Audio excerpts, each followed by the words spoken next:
Monsoon सत्र को देखते हुए विकासनगर विधायक मुन्ना सिंह चौहान ने ली सभी विभागों के अधिकारियों के साथ बैठक। विकासनगर विधायक मुन्ना सिंह चौहान ने आज मानसून सत्र को देखते हुए नगर पालिका सभागार में एक बैठक की, जिसमें सभी विभागों के अधिकारियों को बुलाया गया। इस बैठक में आपदा से निपटने के लिए सभी विभागों के अधिकारी मौजूद रहे। विधायक मुन्ना सिंह चौहान ने सभी विभागों के अधिकारियों से आने वाले बारिश के समय को देखते हुए तमाम विषय पर वार्ता करने के साथ ही सभी अधिकारियों को अलर्ट मोड पर रहने के निर्देश दिए।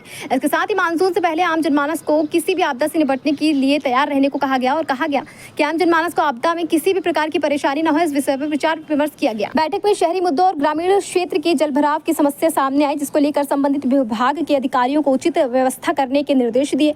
इसके साथ ही विकासनगर मुख्य बाजार के दोनों ओर बने नालों की सफाई पर चर्चा की गई। विधायक के द्वारा बैठक में आए अधिकारियों को दिए गए सभी विभागों से हुई वार्ता की एक रिपोर्ट सप्ताह के अंदर तहसीलदार विकासनगर को सौंपने के लिए कहा गया।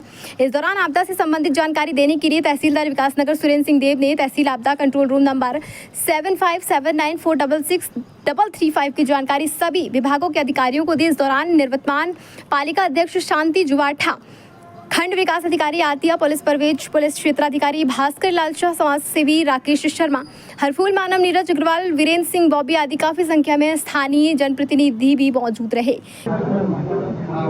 कि मानसून से पहले हम तैयारियों संबंधी बैठक सभी लाइन डिपार्टमेंट्स की करते हैं। बिजली, पानी, जल निकासी, सड़कों का, बिजली आपूर्ति का, साफ सफाई का, शहर में ग्रामीण क्षेत्रों में नालियों वगैरह की सफाई, जो फ्लड प्रोन एरियाज़ हैं वहाँ पे क्या क्या उपाय उठाए जा सकते हैं, क्या क्या किया जा सकता है। जहाँ पहले कोई नदियों से लैंडस्लाइड की घटनाएं हुई है, उसकी मैपिंग करके हमारे पास इवैक्यूएशन के इंतज़ाम क्या क्या है। जो हमारा रेवेन्यू एडमिनिस्ट्रेशन है, जो नोडल विभाग है, डिजास्टर मैनेजमेंट की दृष्टि से, डिजास्टर मिटिगेशन की दृष्टि से उनकी प्रिपेयर्डनेस का जायज़ा लिया। पुलिस एडमिनिस्ट्रेशन है, उनको किन इक्विपमेंट्स इत्यादि की कोई आवश्यकता है, कोई किसी चीज़ का कोई गैप है कहीं पर, तो उसकी उन गैप्स को दूर करने का।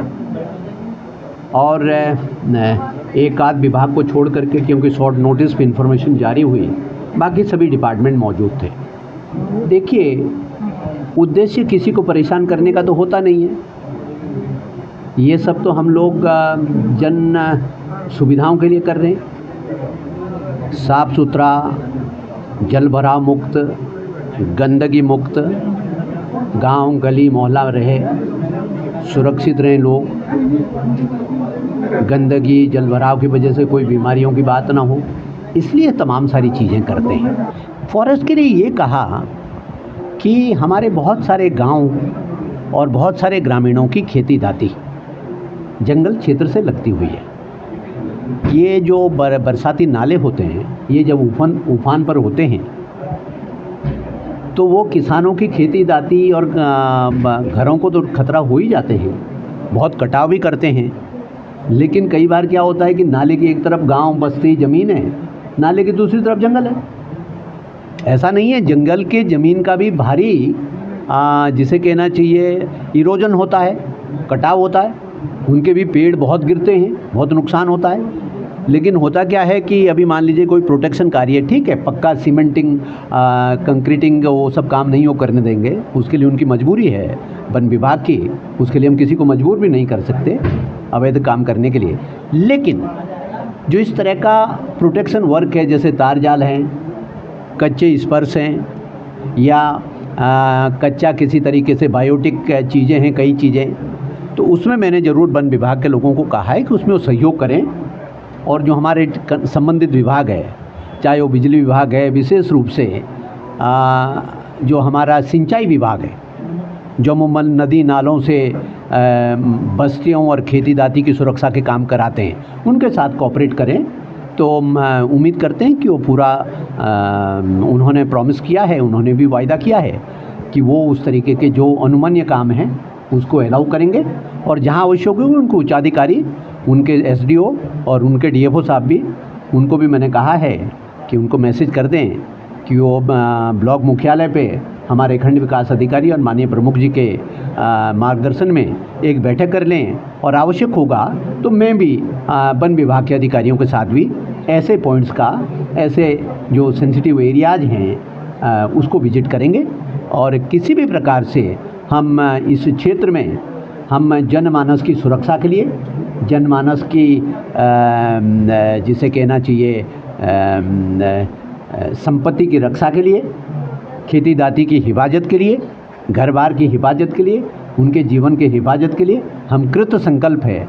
बिजली विभाग को भी हमने निर्देश दिए हैं कि जहाँ भी कहीं बिजली विभाग का कोई इंस्टॉलेशन, बिजली का खंबा है,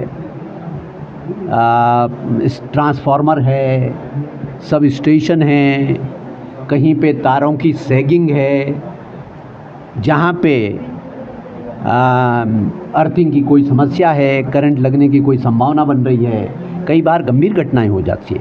और बाकायदा एक हेल्पलाइन नंबर जारी किया गया है तहसील एडमिनिस्ट्रेशन की तरफ से। एक नया सिस्टम अभी हमारा प्रदेश सरकार की तरफ से माननीय मुख्यमंत्री जी के निर्देश पर IRS सिस्टम, जो इमीडिएट रिस्पॉन्स सिस्टम है, वो इंस्टॉल कर दिया गया है। वो काम करता है और उस पर जो भी कोई सूचना आएगी उसको तुरंत ज़िले में जो कंट्रोल रूम उसको रिपोर्ट करना होता है, और तहसील में एक एक हेल्पलाइन नंबर जारी कर दिया गया 7579466335।